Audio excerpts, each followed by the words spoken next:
এবং একটু আমরা জানার চেষ্টা করব মূলত এই গাড়ির ভিতরে কারা আছে একটু দেখি। ছবি মোবাইলে ছবি শুধু দেখতে পাচ্ছেন দর্শক,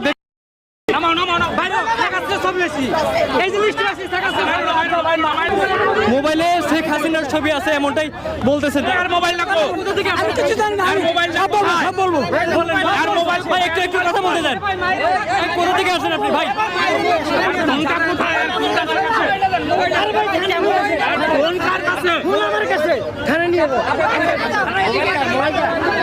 দর্শক যেমনটা বলছিল মূলত তার মোবাইলে সাবেক যে প্রধানমন্ত্রী ছিলেন শেখ হাসিনার ছবি কিন্তু ওই মোবাইলে তারা পেয়েছেন এবং সেজন্য তাকে গাড়ি থেকে নামিয়ে আনা হয়েছে।